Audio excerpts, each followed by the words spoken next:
I stepped through the polished wooden doors, the chatter around me tapering into an uneasy hush as every eye seemed to settle on me. My hands felt clammy, heart pounding like a drum in my chest, each step heavier than the last. The whispers cut sharper than knives. "He's a failure. She'll never make it." My parents' voices, thin, venomous, impossibly loud in my ears, melded with the murmurs of the congregation, a tidal wave of judgment crashing over me.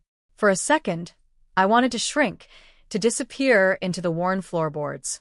I remember the nights I stayed up, scraping together ideas, watching doors close while I built something no one cared to see.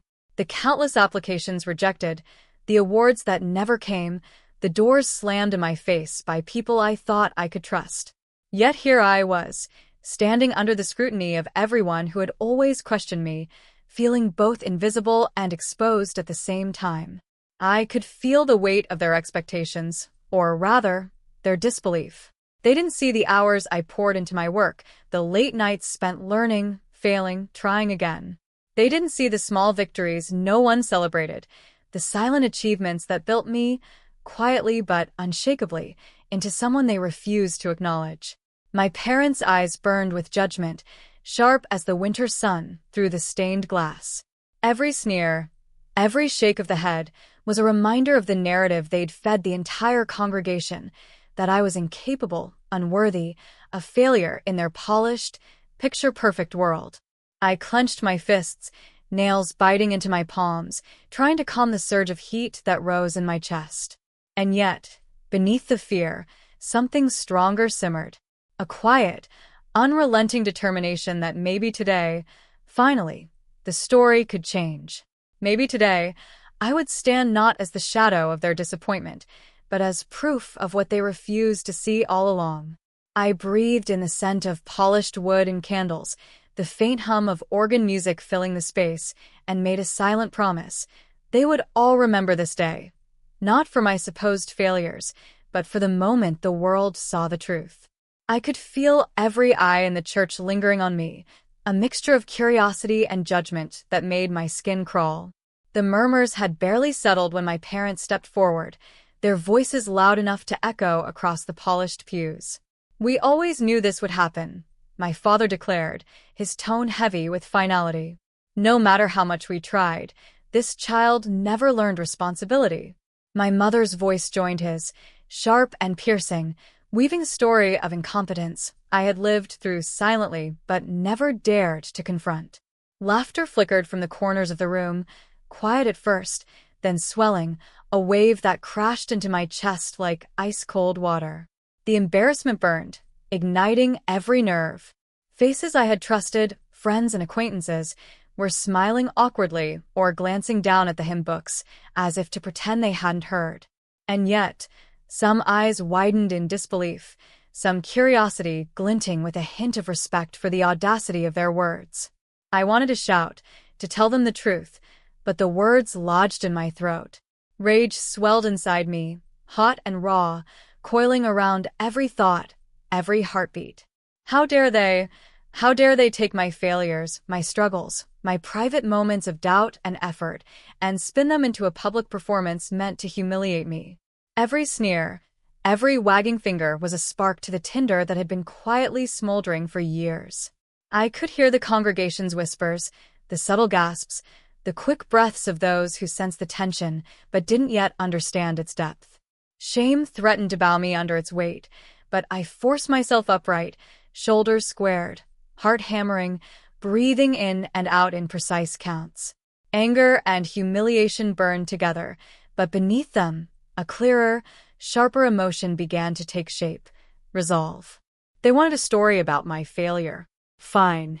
I would give them a story, but it would be mine to write, not theirs.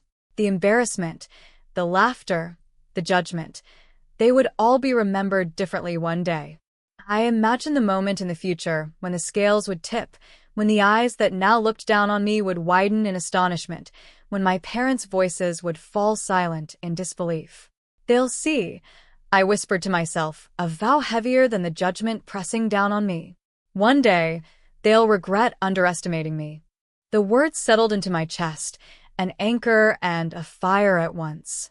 I felt my hands clench, nails digging into my palms as if to root the determination there. The shame still lingered, but it no longer held me prisoner.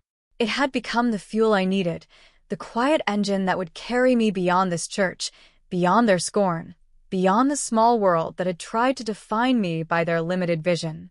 I took another steadying breath, eyes scanning the crowd, noting the subtle expressions, the tentative curiosity, the hidden doubt that had never before considered the possibility that I might rise beyond their expectations. And in that gaze, I saw my path, not clearly, not yet, but enough to know that the first step had begun. The story they tried to write about me would not stand.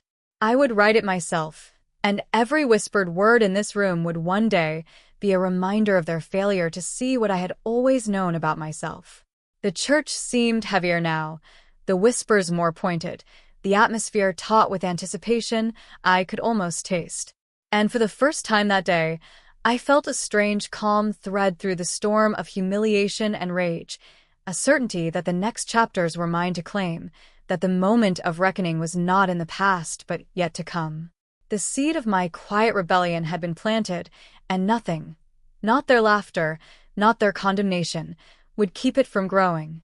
I sat in the back pew, heart still thundering from the words that had ricocheted through the church. The whispers, the pointed looks, the judgment, it all replayed in my mind like a broken record. My parents' voices were the loudest, slicing through every attempt I made to steady my breathing. Yet, beneath the embarrassment and the sting, a spark began to glow. If they wanted to write me off as a failure, fine. But I would write my own story, one they couldn't ignore. I pulled out my phone, scrolling through contacts I had kept tucked away, the connections I'd painstakingly built over years. Mentors, colleagues, classmates who had seen potential in me when no one else did. I tapped out a message to someone who could offer advice, someone who had made it despite being doubted. The tiny act felt like planting a seed in the soil of my determination. Plans began to form, tentative at first, but growing with each thought. I would start small, leveraging my skills where I could, leaving no opportunity unexplored. I remembered the community projects I had quietly led, the volunteer events that went unnoticed, the people I had helped without seeking recognition. Those were my weapons, subtle but powerful, capable of building momentum when wielded with strategy. Doubts surfaced, creeping in like a chill. What if it wasn't enough? What if they were right? The voices of failure that had haunted my childhood whispered that I wasn't enough. But I pushed them aside, forcing my mind to focus on the tangible. The work I could do, the impact I could create, the proof I could lay before them and the world. I made a list, long and detailed, mapping out every skill I had honed, every small victory that could be amplified. Networking dinners, community recognition programs, opportunities to showcase talent in public spaces, I would be deliberate, calculated, and patient. Each item on the list was a step toward turning perception into reality. As I mapped out the weeks ahead, I thought about my audience, the people who doubted me, the ones who had dismissed my potential. I imagined their faces, their smug confidence, and let it fuel the fire inside me. Not vengeance, not cruelty, just the satisfaction of proving that their labels were lies, their assumptions blind, and their certainty flawed. Hours slipped by as I refined the plan, each detail sharpening like the edge of a blade. I imagined moments where my work would speak louder than their words, where achievements would silence whispers, where public recognition would shift the narrative permanently. The vision steadied my nerves and gave clarity to my purpose. There were moments of exhaustion, too. I felt the weight of long nights and the lingering fear of failure. Yet each pang of doubt was countered by a quiet, unwavering resolve. I wasn't seeking approval, but validation through action, the undeniable proof that I could rise above the shadow of their disbelief. By the time I finally stood from the pew, the church beginning to empty around me, I felt a subtle transformation. The shame had not vanished, but it had been tempered by strategy, by foresight, and by the first faint outlines of a plan that could change everything. My steps were measured, my mind focused, and for the first time in a long while, I felt not like a failure in their eyes, but like someone who might finally turn the tide.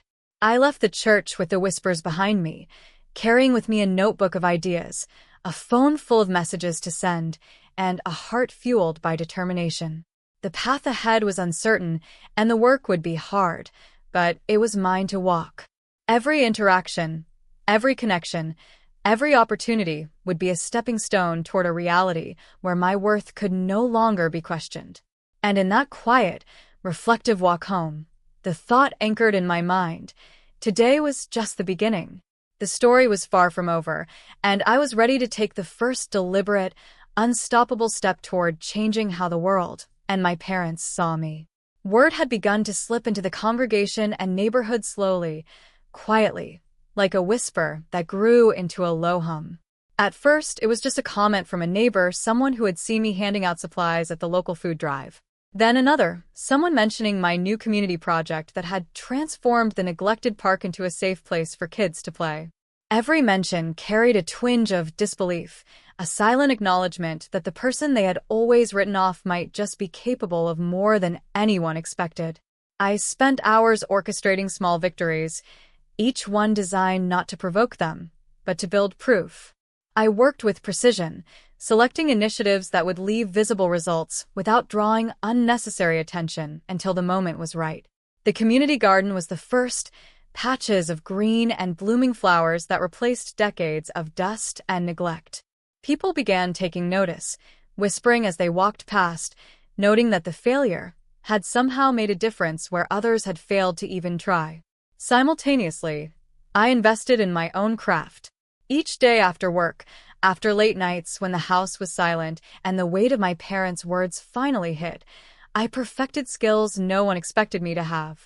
I spoke to local business leaders, volunteers, and mentors, cultivating partnerships that would appear as sudden opportunities to those who had doubted me.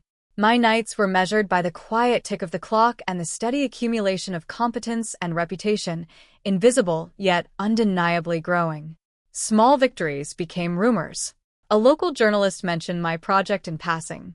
A neighbor shared a story about how I had helped fund supplies for underprivileged children in the area.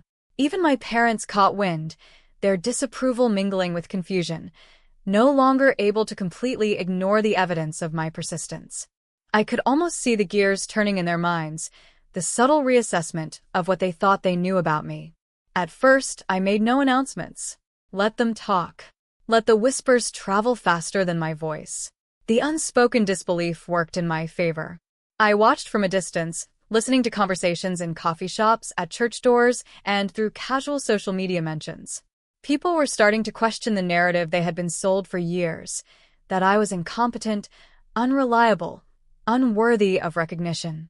Even as I worked, I faced moments of doubt, nights when the old fear tried to creep back in, reminding me of every setback, every failure that had convinced my parents they were right. But each morning I woke and returned to the grind, to the projects that mattered, to the community that mattered. The tension I felt, between wanting to shout my victories and knowing the timing had to be perfect, became a rhythm, a heartbeat beneath the surface, steady and unyielding.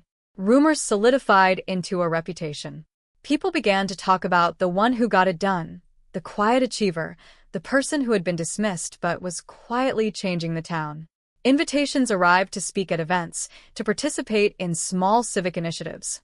Each acceptance was a step, each nod from someone of influence another proof that I was moving forward despite the shadows cast by my parents' words. And through it all, I kept one rule: never let them see me sweat.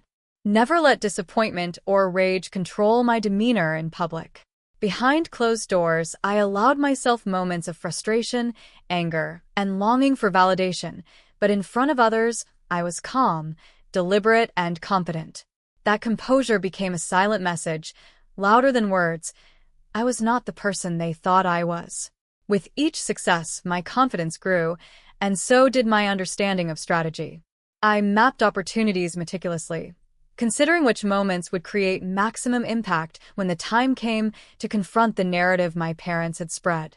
Every community project, every initiative, every public acknowledgement was a thread woven into a tapestry designed to reach its climax at the right moment. I began mentoring young people quietly, showing them that diligence, creativity, and integrity could create results even when no one expected them to. Stories of these mentorships reached others, subtly reinforcing the growing perception that I was capable, reliable, and influential. It wasn't arrogance, it was strategy. Let the world witness the proof in action. Let the whispers become conversations. And when the time comes, the validation would arrive not as a plea, but as a fact impossible to ignore. Even my parents could not escape the subtle encroachment of truth. Their eyes followed me at church events, in the grocery store, in casual encounters with neighbors who had seen what I had built. The tension between them and me grew, not open hostility, yet not reconciliation either. A slow burning, simmering awareness that their narrative had cracks, that the failure they had labeled me was quietly, methodically dismantling itself, step by step. I worked tirelessly, measuring impact not in accolades but in outcomes. How many children laughed in the park I'd rebuilt? How many volunteers joined initiatives because they believed in what I could make happen? How many people began to ask questions in hushed tones? Wait, didn't they say they couldn't do anything? And through all of this, I learned patience. Strategy was as much about timing as it was about execution. Each project completed, each recognition earned, each rumor circulating became part of a larger design, an eventual crescendo that would prove beyond argument that I was not a failure. I could feel their eyes following me like a spotlight, every movement scrutinized, every breath measured. My parents didn't let up. Their murmurs were sharp, calculated, aimed to wound. He'll never amount to anything. She's always falling short. Even across the pews, I could sense the subtle nods, the quiet glances from neighbors and familiar faces, the whispered confirmations that I was, in their eyes, a disappointment. At first, the anger rose like wildfire, threatening to consume me. My fists tightened, my jaw locked, but I refused to let them see me crumble. I had learned long ago that raw emotion was a weapon that could be used against me, and I would not hand it to them freely. So I breathed, slow and steady, feeling the heat in my chest subside, replaced by something sharper, colder, resolve. I began to plan, not recklessly, but meticulously. Every public appearance, every community meeting, every small interaction became a chess move. I thought about the ways I could quietly demonstrate my competence, my value, without them realizing until the moment it would hit hardest. Every word, every gesture, every project I had completed in secret became part of a larger picture, a tapestry woven of subtle victories that no one could dismiss. Rumors began to stir, almost unnoticed at first. A neighbor mentioned the award I had won for my volunteer project. Someone in the congregation whispered about the initiative I had started that was helping local families. It spread slowly, quietly, like the first hints of dawn breaking over a long, dark night. And with each whisper, I felt the tension coil tighter in the air around my parents, the pride they tried to mask with contempt beginning to flicker. I attended every community event, every small meeting, always in the background, always observing, listening, cataloging every detail. Names, dates, projects, people who could vouch for my work.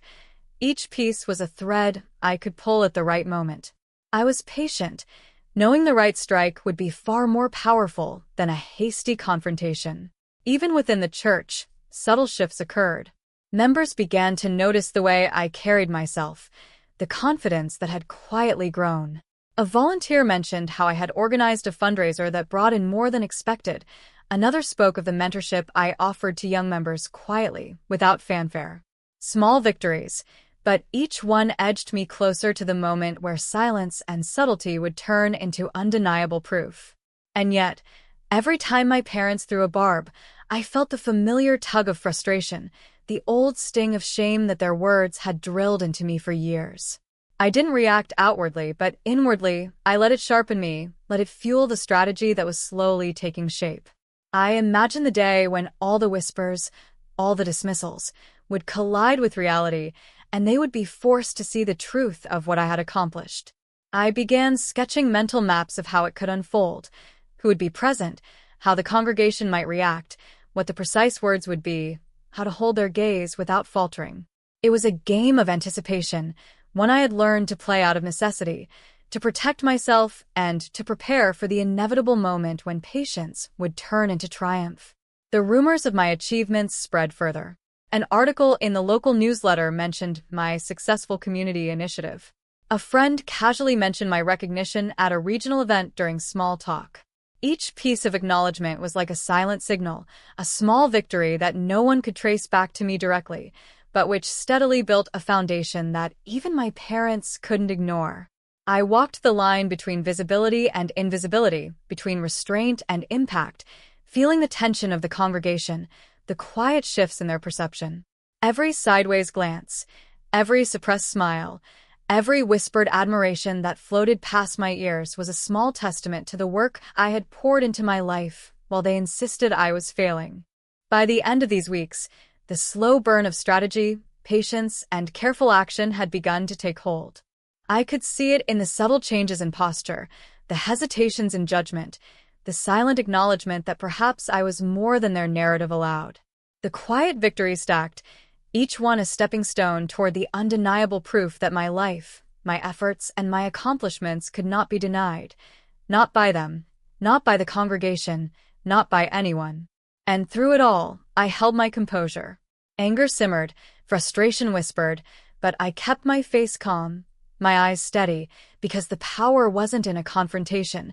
It was in the anticipation of the moment when every careful move, every small victory, would converge and finally speak louder than their words ever could. I was no longer just the person they labeled a failure.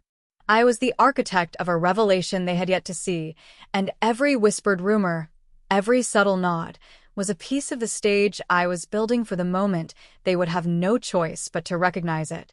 I felt their eyes on me long before I even entered the hall for the community recognition event. Whispers followed me down the hallway, sharp as the click of polished shoes on tile. "Did you hear? They're bragging again," one aunt muttered to another. My parents' smirks lingered in my mind, smug and self-assured, convinced that their narrative of my failure would stick, convinced that no one would ever see past their words. I adjusted my blazer, the weight of the envelope in my pocket, an invitation from the city council, official and undeniable, reminding me that this wasn't just another day of quiet achievements going unnoticed. This was the culmination of months of effort, late nights, phone calls, presentations, the sleepless planning that no one had acknowledged, the work that they assumed would never amount to anything. But the moment they tried to discredit me publicly, subtly planting doubts among the committee members and even the volunteers, I felt a surge of clarity. Every little attempt to trip me up only sharpened my focus. I moved with calculated precision, ensuring that every hand I shook, every conversation I had, revealed competence, poise, and authority. The whispers that once sought to undermine me began to twist into murmurs of curiosity. A volunteer approached, her eyebrows raised. "I've been hearing a lot about your project," she said cautiously, as though testing whether the rumors were true. "It's impressive." I smiled, letting the compliment linger in the air, planting the seeds of credibility without a single boast. Each casual acknowledgement, each subtle demonstration of knowledge, acted as a counterweight to the undermining efforts around me. Even my parents didn't realize the careful orchestration of moments I had employed. When the city representative asked for my report on community outreach, I presented not just data but stories, visuals, and outcomes, small victories laid bare. They hadn't seen me work tirelessly.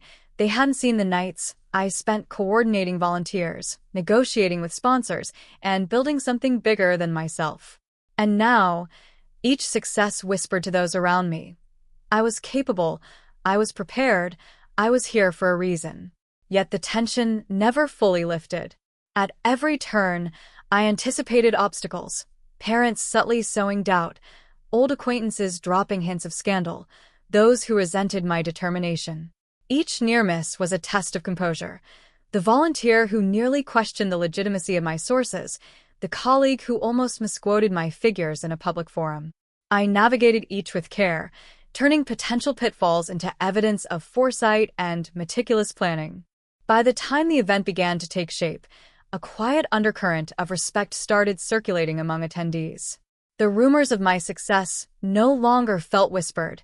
They carried weight, challenging the assumptions my parents had broadcast.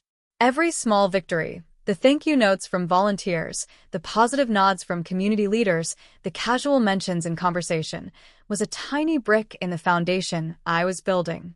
One by one, the walls of doubt erected by those who wanted to see me fail were cracking.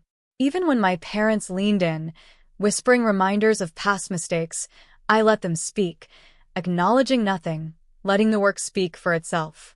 Every smile I offered, every firm handshake, every confident explanation subtly amplified the truth. I was not the failure they claimed. I had grown stronger, smarter, and more strategic because of the very doubt they tried to use against me. And as the murmurs of admiration began to circulate, I felt a rare, deep satisfaction, a sense that the balance of power, so long skewed, was slowly tilting. I moved through the crowd with purpose, each step a calculated assertion of my capability, my diligence, and my unspoken promise. Today, they would see the truth, whether they wanted to or not. The city representatives leaned closer, taking notes, nodding at subtle details I offered without ostentation. Volunteers sought my guidance on logistics, implicitly acknowledging the leadership I had quietly demonstrated. And in the background, the whispers of my parents' disappointment hung like a fragile shadow, powerless against the momentum I had quietly built. By the end of that stretch of moments, the tension had become a quiet undercurrent of anticipation. The audience, unknowingly, was waiting for the revelation, the culmination of months of unnoticed effort, clever maneuvering, and unshakable resolve. And somewhere in that building, I felt the first hints of the coming payoff, the moment when subtle victories would crystallize into undeniable recognition, the moment where whispers would turn into applause, and the truth of my perseverance would shine in full view. Even as I prepared for the next steps, I kept scanning the room, alert for any last-minute attempts to derail me. Each glance, each interaction, was an opportunity to reinforce credibility, to turn skepticism into curiosity, to transform the murmur of doubt into the first ripples of respect. And in those quiet, strategic movements, I realized something profound. Revenge isn't loud. It isn't chaotic. It isn't immediate. It is precise, patient, and deliberate. Tonight, it would be revealed not as a scream of vindication, but as a quiet, undeniable fact. They had misjudged me for too long. And every subtle move I had made, every whispered correction to their assumptions, every carefully orchestrated moment of competence was a brick in the pathway to that revelation. By the time the lights dimmed slightly, the murmurs shifted into an expectant hush. Eyes scanned the room, and I could feel it. The tension had been carefully cultivated, the anticipation mounting. The small victories had accumulated into momentum, and the world around me was poised, unknowingly, to witness the final act. The weeks that followed were a blur of whispered rumors and quiet determination. Every step I took was measured, every decision deliberate, as if I were assembling a puzzle no one knew existed. I kept my head down at church, nodded politely when parents spoke in front of neighbors, and smiled at the well-wishers who looked at me with polite pity. They didn't know the work happening behind closed doors, the hours poured into late-night projects, the endless calls, meetings, and sleepless nights spent shaping a future I had no guarantee of reaching. And yet, even in secrecy, word began to spread. A small victory here, a project finished ahead of schedule, a client impressed, an acknowledgement from someone outside my family circle became a spark. People whispered my name quietly, like it carried weight, like perhaps the failure everyone had laughed at might be more than they imagined. I heard snippets, fragments from conversations as I passed through streets or over coffee in local cafes. Rumors began to circulate. Maybe I was building something real. Maybe I wasn't the disaster my parents claimed. I didn't celebrate in front of anyone. Celebration would have been premature, reckless even. Instead, I documented every small win, stored every acknowledgement, and let it fuel the fire that had been smoldering inside me since that fateful Sunday at church. I became precise, methodical. Every interaction, every opportunity, became a stepping stone toward the day they would all witness the truth, not in words, not in promises, but in undeniable proof. Then it happened. A letter arrived, embossed and formal, sealed with the city's emblem. I recognized the handwriting style instantly, careful, deliberate, official. An invitation. Not just any invitation, but to the city's annual community awards, a prestigious ceremony that brought together leaders, influencers, and the city council itself. The kind of event my parents thought would expose me, humiliate me, and confirm the narrative they had so meticulously spread. I read the words again, slowly this time, letting each sentence sink in. Recognition, acknowledgement, validation from the highest circles I had ever touched. My pulse quickened, not from fear, but from the weight of opportunity. This was the moment that could turn whispers into truth, the stage that could rewrite the story everyone thought they knew about me. Of course, my parents had no idea. They assumed, as they always did, that I would fumble, that I would falter, that I would stumble on my own feet and confirm their narrative of incompetence. They imagined me standing under chandeliers and the gaze of the city's elite, flustered and inadequate. It thrilled me, the thought of their anticipation turning into astonishment. The days leading up to the ceremony were a careful dance of preparation. I refined every detail, speeches rehearsed until the words felt like second skin, presentations crafted to showcase impact without arrogance, appearances calibrated to command presence without ostentation. Each practice was a silent affirmation that I was ready, that every setback, every whispered insult, every moment of derision from my parents had prepared me for this. Small victories continued to accumulate. A local newspaper ran a feature about one of my projects, highlighting community impact and innovation. A colleague publicly praised my work in a city forum. Invitations to collaborate trickled in, each one an acknowledgement that my efforts were being noticed outside the narrow circle of my family's judgment. With each recognition, my confidence grew, tempered by the knowledge that true vindication required the perfect convergence of timing, presence, and impact. Yet, tension remained. Every glance from my parents carried unspoken disbelief. Every remark from them hinted at skepticism, the kind that could unravel even the most meticulous plans if I let doubt creep in. I felt the weight of anticipation pressing against me, a tangible force that demanded absolute focus. I spent nights visualizing the ceremony, rehearsing my entrance in my mind, imagining the subtle gasps, the shift in expressions when people realized that the failure they had been told about was, in reality, someone who had quietly built credibility, impact, and respect. Rumors of my success began to circulate quietly among the church and community. Not everyone believed them, but enough did. I sensed eyes watching, measuring, questioning. Even my parents' closest friends had begun to murmur, curiosity mingled with doubt, about what I had accomplished behind the scenes. Each murmur was fuel, each doubt a reminder that the narrative was shifting, that the stage was set for the moment of revelation. And then came the final preparation, a meticulous review of the event schedule, a check of every speech point, a rehearsal of gestures and pauses. I imagined the exact moment when the mayor would enter, when the eyes of every attendee would shift toward me, and when the culmination of months, years, really, of effort and quiet persistence would be revealed. The night before the ceremony, I sat quietly in my room, documents spread before me, plans etched into my mind. I thought of every obstacle, every belittlement, every moment my parents had weaponized against me. I realized that every failure they had tried to impose was simply a shadow, and shadows cannot survive in light. Tomorrow, that light would shine, and no whisper, no sneer, no assumption would withstand it. The stage was set. My strategy had crystallized. The tension that had been simmering quietly in the background for months was now palpable, electric, ready to erupt. All that remained was the moment itself, the crossing from preparation into execution, from silent anticipation into undeniable revelation. And I knew, deep in my bones, that when the doors opened, when the audience filled the grand hall, and when my parents' smug certainty collided with reality, nothing would ever be the same.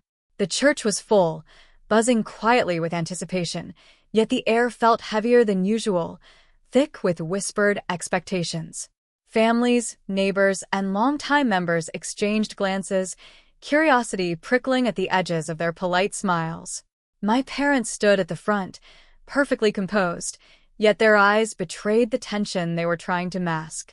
They'd already assumed the outcome, confident in the story they had fed everyone, the narrative of my so-called failures.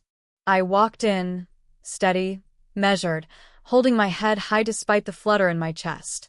Every step was deliberate, a silent assertion that I was here, and I was not the person they claimed I was. The polished floor reflected the light from the stained glass, the colors scattering across my face like a halo I hadn't asked for, yet felt entitled to now. The congregation's murmurs grew, shifting from curiosity to faint surprise, some leaning forward in their pews, sensing that something unexpected was about to unfold. Small victories had already begun to ripple through the town, quiet accomplishments that few had noticed until now. The scholarship awarded last month, the community initiative I led that brought tangible change, the letters of recommendation from people of stature who vouched for my work, they began to take on weight in the eyes of those who had once doubted me. Whispers started threading through the crowd. "Did you hear about?" I thought they couldn't. It was subtle, yet powerful. The story of my success was quietly undermining the story of my failure. I made my way to the front, and the eyes of the congregation felt like invisible hands weighing me down, yet somehow they pushed me forward instead. I caught my mother's glance, her lips pressed in a thin line, trying to hide the uncertainty creeping into her expression. My father's jaw tightened. He had expected a stumble, a falter, a confirmation of the story he'd told, but my calm confidence was a rebellion in itself. Every whisper and sideways glance was a reminder. I had prepared for this moment. Every late night, every struggle, every triumph unnoticed by the world had led to this, an opportunity to show not only them but everyone present what I was capable of. I breathed in, letting the magnitude of the moment settle in, and then I began to speak, voice steady, projecting through the hall without a hint of hesitation. I know some of you have heard stories about me, stories told by people who don't understand the journey I've been on. Stories meant to define me before I had the chance to show what I could do. My eyes scanned the crowd, settling briefly on familiar faces, watching as surprise and curiosity flickered across their expressions. Today, I want to share what those stories didn't include. The results of years of dedication, of working quietly, of creating impact without fanfare. A few congregants exchanged glances, the first cracks in the narrative of my failure beginning to show. Whispers picked up again, growing louder, fueled by curiosity and the palpable tension in the room. I continued, outlining my achievements not as boasts, but as evidence of the work and heart I had poured into my life, my voice carrying clarity and authenticity that was impossible to ignore. As I spoke, subtle glances traveled between members of the congregation, some incredulous, some impressed. The balance of power in the room shifted imperceptibly. My parents, who had assumed authority over the narrative, were now on the defensive. Every word I spoke, every fact I shared, was a quiet assertion. I was not their story. I was my own. Rumors that had been circulating outside, hushed mentions of my work in the community, began to crystallize in real time. People leaned forward, nodding, murmuring confirmations, and the whispers became a wave that could no longer be ignored. The air felt electric, alive with the tension of a collective realization. The story they thought they controlled was unraveling before their eyes. I paused, letting the weight of the room's attention settle fully on me. The subtle shift in energy was undeniable. Parents' smug certainty faltered, their carefully constructed front slipping under the pressure of truth made visible. And just as the moment reached its peak, the church doors opened, drawing every eye to the aisle. The arrival of the mayor was unannounced, yet perfectly timed, a living affirmation of the recognition I had earned. The crowd collectively held its breath as he walked in, authoritative, commanding respect effortlessly, eyes locking on me, a silent acknowledgement of what I had accomplished. The whispers surged into audible astonishment. Even those skeptical of my past or oblivious to my efforts could no longer deny the reality unfolding before them. I felt a quiet thrill, not of vindictive triumph, but of rightful recognition finally reaching its place. Each step the mayor took toward the front punctuated the moment, signaling the culmination of every effort, every unseen struggle, every quiet victory that had brought me here. As he extended his hand, the weight of anticipation lifted slightly, replaced with a tangible excitement that resonated through the hall. The mayor's presence, a figure of authority and influence, validated the truth I had carried silently, a stark contrast to the narrative my parents had tried to enforce. The room, once heavy with judgment, now shimmered with tension and awe. And then, the mayor handed me the symbolic key, the key to the city, a gesture both literal and emblematic, a turning point that crystallized all the effort and endurance into a moment of undeniable proof. My parents' faces, a mixture of shock, embarrassment, and begrudging acknowledgement, mirrored the crowd's astonishment. The story they thought they controlled was no longer theirs to tell. It belonged to the reality that now stood before everyone, undeniable, visible, and profoundly satisfying.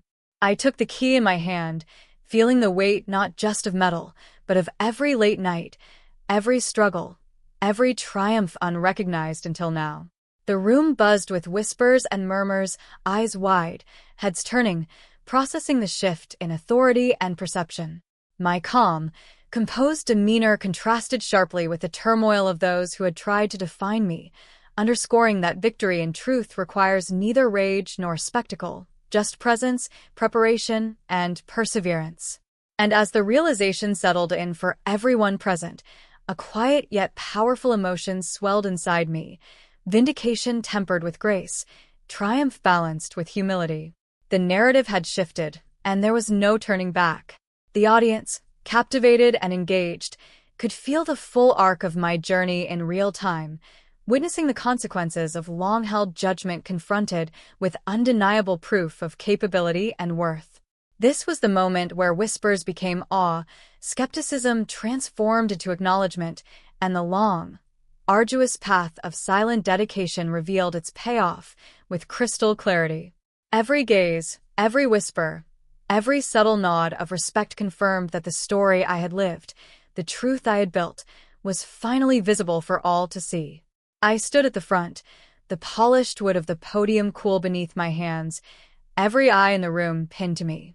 The murmurs of the congregation swelled, a mixture of curiosity and skepticism, the echo of my parents' earlier whispers still lingering in the air like smoke. I could feel their judgment slicing through the space, their disbelief tangible, yet beneath it all, there was a tension that made every heartbeat sharper, every breath more deliberate. I adjusted the papers in front of me, though I hadn't needed them. Every detail of what I was about to say had been etched into memory, rehearsed in quiet hours when the world slept, when the world ignored me. "Good evening," I began, voice steady, carrying, reaching the back of the hall where doubt lingered thick in the shadows. "I know some of you have heard stories about me, about who I am, or more accurately, who I supposedly am not. You've been told I failed, that I'm incapable, that my efforts are meaningless." The room stiffened. I could see the shift, subtle but unmistakable, in the congregation's posture. Heads tilted, eyes narrowing, listening. Parents' faces, pale with a tension they hadn't anticipated, betrayed the anxiety they could no longer mask. They had expected embarrassment. They had expected humiliation. What they were about to see was something else entirely. I let the pause hang, letting it sink in, before continuing. "Tonight, I want to share what those stories don't tell. The nights I stayed up when every door closed. The mornings I woke early to chase opportunities no one noticed. The years I worked silently, building something that, until now, has existed quietly but very real." I reached for a tablet at my side and tapped it, and the projector flickered to life behind me. Images appeared, blueprints of a community project I had led, photographs of events I had organized, testimonials from people whose lives had been touched, quietly, meaningfully. The room hummed with the energy of recognition, disbelief beginning to soften into awe.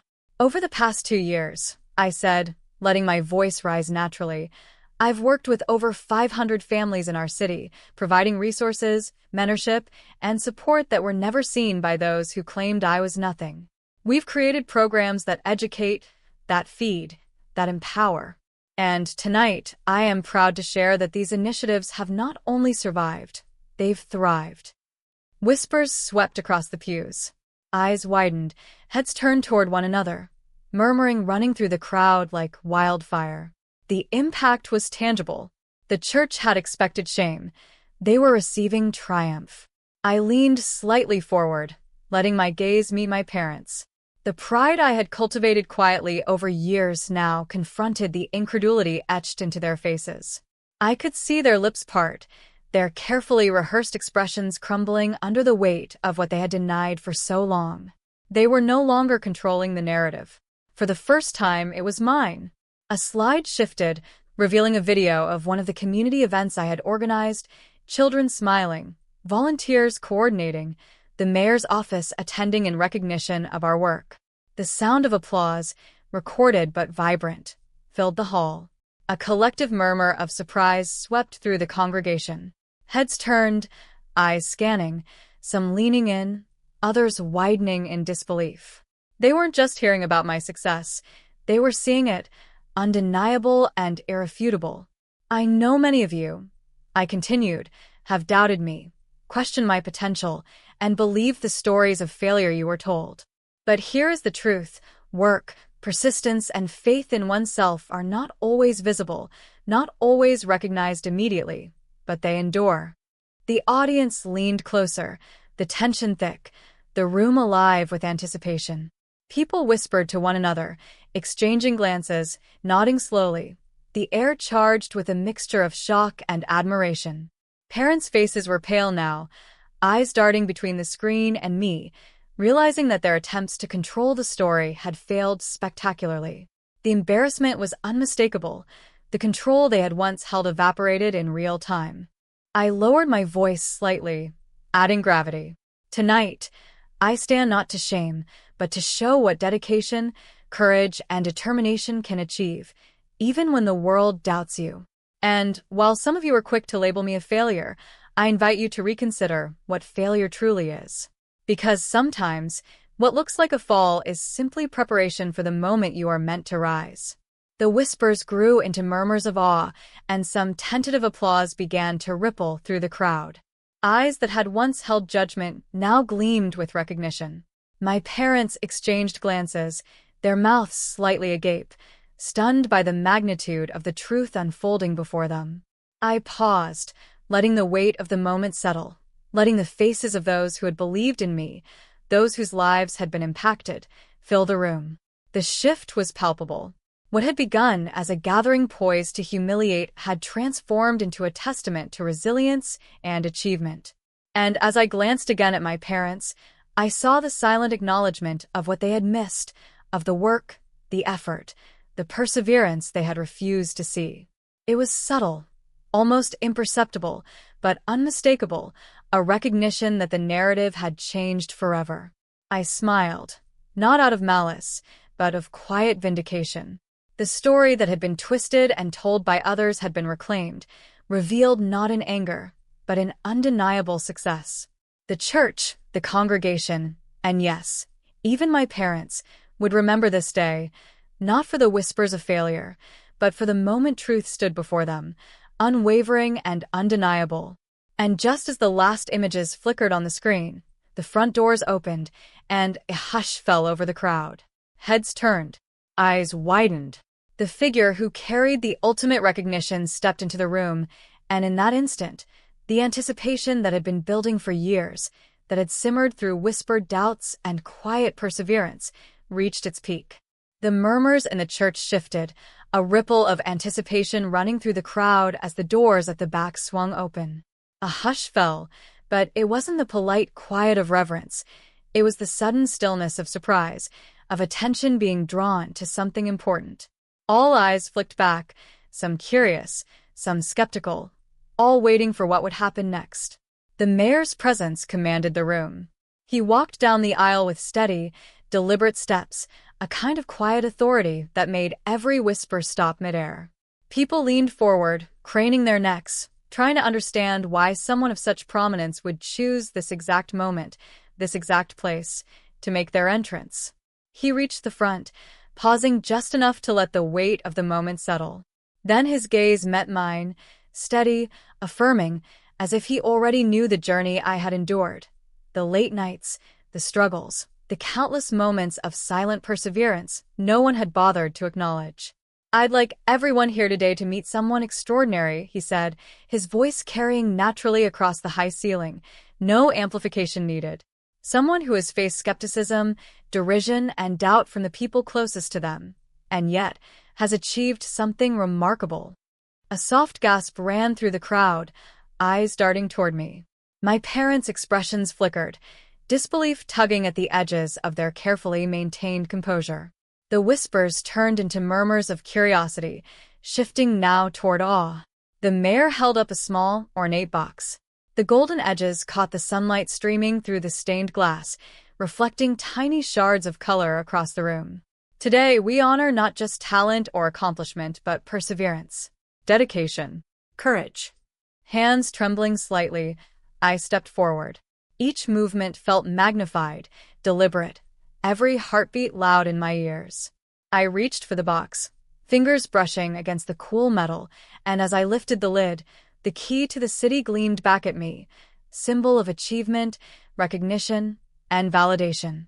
The congregation was silent, but I could feel the shift. The smug confidence in my parents' eyes faltered, then cracked. They had spent years telling everyone that I was a failure, that I would never amount to anything meaningful, that my dreams were foolish. And now, standing before them, I held in my hands the very proof that their judgments were hollow, that their voices had no power over the reality of my accomplishments. A subtle warmth rose in my chest, a mixture of triumph and relief that was quiet, almost meditative. Not loud victory, not gloating or vengeance, but the satisfaction of having endured, having persevered, and having been seen for who I truly was. I glanced across the church, noticing faces I had long hoped would see me differently, friends who had silently cheered, strangers whose curiosity had shifted to admiration, and even my parents, who now had no words, only stunned acknowledgement of their misjudgment. The mayor's voice cut through the silence again, gentle but resolute. "This is more than a key. It is recognition of character, of resilience. Let this day remind all of us what true perseverance can achieve." I held the key for a moment longer, letting its weight anchor me in the truth of my journey. The years of struggle, the nights of doubt, the relentless drive to keep moving forward despite every dismissal, it all crystallized in this moment. The relief was not just external but internal, a quiet settling into the reality that I had proven to the world, and to myself, that I was more than the labels they tried to pin on me. As I set the key down on the lectern, the room erupted, not in chaos, but in a swell of genuine applause, a collective acknowledgement that rippled through every pew, every face, every heart present. The energy was transformative, filling the air with a sense of justice, validation, and human triumph. For a long second, I allowed myself to breathe it all in. Not prideful or arrogant, but aware that this moment was not simply a personal victory, but a testament to anyone who had been dismissed, underestimated, or belittled.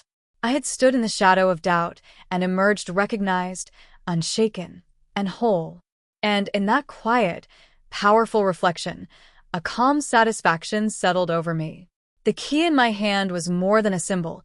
It was proof that endurance, courage, and unwavering self-belief could redefine expectations, rewrite narratives, and silence the voices that once claimed you were not enough. My parents averted their eyes, the congregation buzzed with whispered admiration, and the mayor offered a nod that felt like an unspoken acknowledgement of every step that had led to this exact point.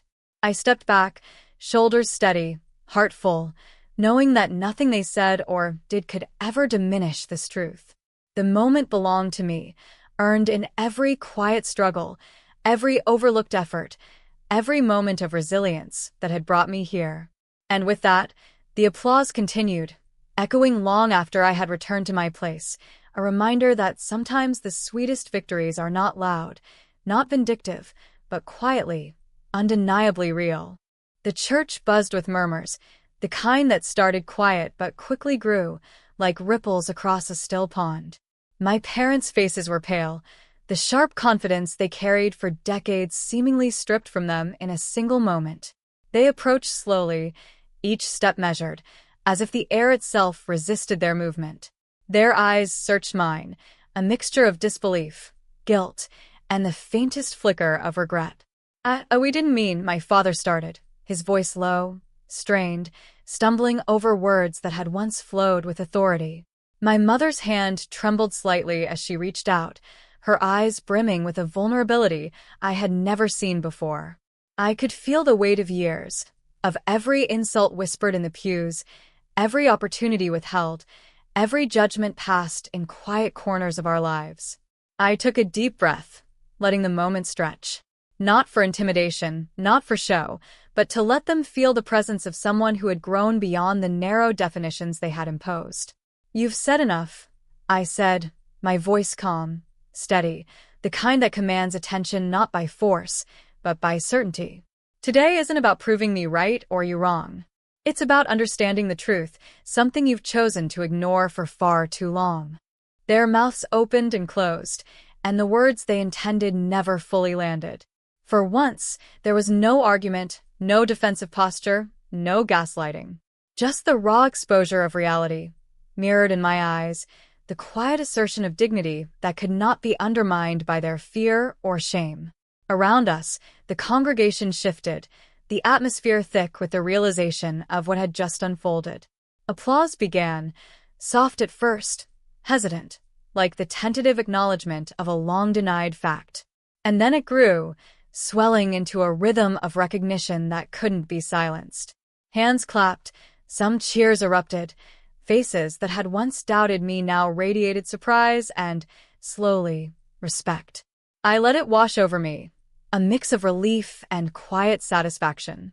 Not triumph born from cruelty, but from endurance.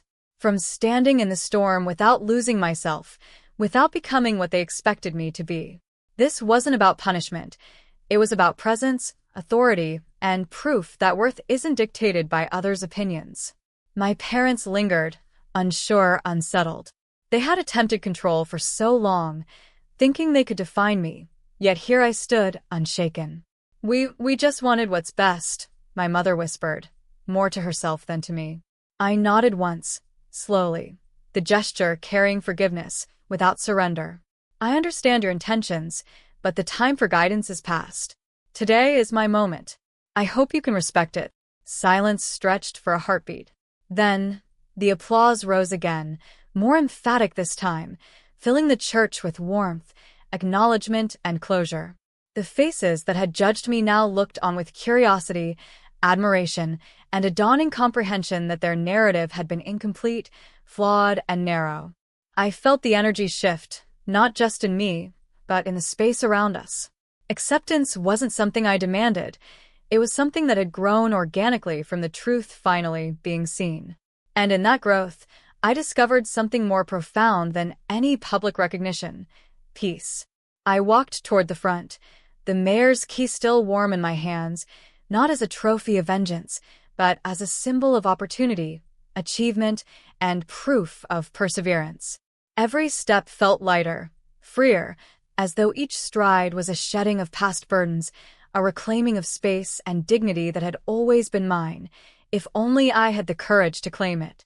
Behind me, parents watched silently, the tension in their shoulders slowly easing into a reluctant acknowledgement.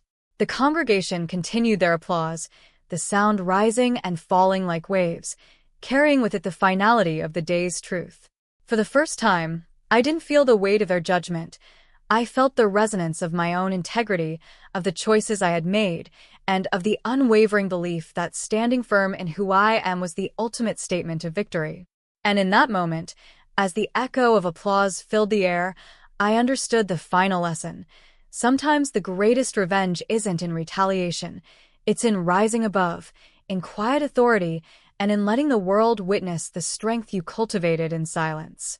I felt the weight lift slowly, almost imperceptibly, like the first rays of sunlight cutting through the gray morning mist. Every heartbeat that had raced with tension now steadied, leaving a steady rhythm of relief and quiet triumph. I realized, in that suspended moment, that nothing I had done today, no applause, no recognition, could compare to the understanding I'd gained about myself. It hadn't been about proving my parents wrong, though the satisfaction of seeing disbelief crumble in their eyes lingered sweetly. It wasn't about shaming anyone or letting resentment guide my steps. The lesson was sharper, quieter, and infinitely more enduring. Perseverance shapes character in ways no one else can measure. Patience molds outcomes better than rage ever could, and self-respect is a fortress that no whisper or sneer can breach. I remembered every night spent wrestling with doubt, every moment I had been tempted to give up. And now, looking at the crowd that had once murmured my supposed failures, the faces slowly lighting with genuine acknowledgement, I understood that validation from others is fleeting, but the dignity of knowing your own worth is enduring. The applause rose around me, soft at first, then swelling as more people joined, not because they were instructed to, but because they had seen, perhaps for the first time, the truth of my effort, my integrity, my quiet persistence. Every clap, every nod, every small smile confirmed what I had always known deep inside. My value was mine to claim, not theirs to grant. I let my eyes wander across the congregation. Some faces softened with remorse, others with admiration. My parents' expressions were complex, layered with shock, perhaps shame, and maybe the smallest hint of respect. I didn't need their approval. Their transformation was a byproduct, not the aim. The air felt different now, lighter, charged with unspoken acknowledgement. People came closer, not with judgment, but with curiosity, with warmth. Conversations bloomed around me, whispers of encouragement, questions about how I had reached this point, subtle celebrations of the journey rather than just the moment. I thought of every sacrifice, every small, unseen act that had led me here. And I realized that triumph doesn't demand spectacle. It often unfolds quietly, measured not in grand gestures, but in the steadfast commitment to rise, even when every expectation, every doubt, every insult tries to hold you down. I took a deep breath, letting it fill every corner of my chest, and felt a serene, grounded joy. The key to the city in my hand wasn't just a symbol of recognition. It was a testament to resilience, to integrity, to the quiet power of rising above bitterness and expectation. And as the final echoes of applause faded, a soft, personal smile curved my lips. I had proven something, yes, but not merely to them. I had proven it to myself. And in that proof, I found peace, pride, and a clarity that no words, no whispers, no public spectacle could ever diminish. The applause was a wave I didn't expect to feel so deeply. It started slow, hesitant at first, like ripples across a pond, then grew into a steady, swelling tide that filled the church with warmth and disbelief. I held the key to the city in my hands, its weight a reminder not of privilege, but of the journey, the struggles, the sleepless nights, the doubt, and the quiet persistence that had carried me here. I felt the weight of every whisper, every judgment, every failure my parents had shouted into this very room. And yet, none of it could diminish this moment. The people I had once feared would look down on me now looked up, their faces softening, respect replacing skepticism. Their eyes met mine, some still wide with shock, others glinting with the beginnings of admiration. I let my gaze drift over my parents, who stood frozen, the lines of their faces tightening with an emotion I could only guess at: regret, disbelief, maybe even a spark of pride too late. They had painted my story with their assumptions, convinced that my ambition and vision were childish fantasies. And here I was, proof that their narrative had been incomplete, flawed, and entirely wrong. Every step I took away from the podium, the key glinting in my hand, felt like walking through the chapters of my own life, The moments I had almost given up, the choices I had made to persevere, and the silent victories that no one had seen. The crowd parted in a respectful hush, the murmurs of approval and encouragement trailing behind me, a chorus of acknowledgement I had longed for but never demanded. As I reached the doors of the church, the sunlight spilling across the polished floor, I felt a quiet exhilaration. Not the triumphant arrogance of someone who sought revenge, but the serene confidence of someone who had endured, had proven themselves, and had done so on their own terms. The key to the city wasn't just a symbol of recognition. It was a testament to resilience, patience, and the quiet strength of believing in yourself when no one else would.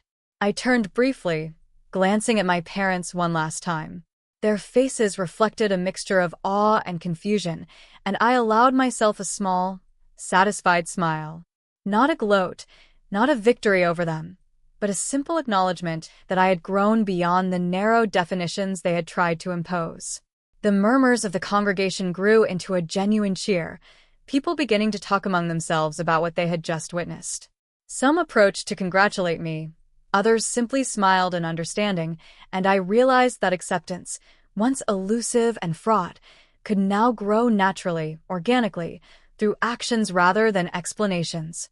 Stepping into the sunlight outside, I breathed in the crisp air, feeling it mingle with the echo of applause and the lingering tension of stunned parents. I let my hand rest on the key, feeling its smooth metal and the weight of its meaning. Every setback, every whispered criticism, every doubt cast my way had led to this moment. And somehow, all of it felt necessary, a foundation on which this triumph had been built. I felt a sense of quiet reflection wash over me, the kind that comes from knowing you've walked through fire and emerged unscathed. This wasn't about proving them wrong anymore. It was about proving to myself that I could rise, no matter how deeply others tried to bury me. Every look of surprise, every pause and breath, every stunned glance, they were all echoes of my own perseverance. I started walking down the steps outside, the city unfolding beyond the church doors. People passing by turned to glance at the key I held, curiosity flickering in their eyes, a subtle acknowledgement of the accomplishment they had witnessed. I held my head high, not for pride, but for clarity, the clarity that comes from being seen fully in your truth. The streets felt different somehow, as if they recognized the weight of what had just occurred. It wasn't the physical space that changed, but the perspective. Mine, theirs, the world's. I had become, in their eyes and perhaps in my own, someone who couldn't be dismissed with whispers or casual judgments. And as I moved further from the church, the sunlight catching on the key, I allowed a thought to linger in my mind, one I wanted to leave with anyone watching this story unfold. Have you ever been underestimated? Share your story below. The wind carried a sense of possibility, a promise that what had begun as judgment and whispers could transform into recognition, respect, and even inspiration. I kept walking, each step deliberate, measured, a rhythm that matched the beating of my own heart, steady, strong, and unshakable. By the time I reached the end of the street, the church behind me, the applause and murmurs had faded into memory, leaving only the quiet triumph of knowing I had faced the world on my own terms. The key in my hand was no longer just a symbol, it was a reminder, a beacon, a marker of endurance and self-belief. And with that, I walked into the next chapter of my life, carrying not only the recognition I had earned, but the knowledge that no story, no judgment, no whisper of doubt could define me except the one I chose to live.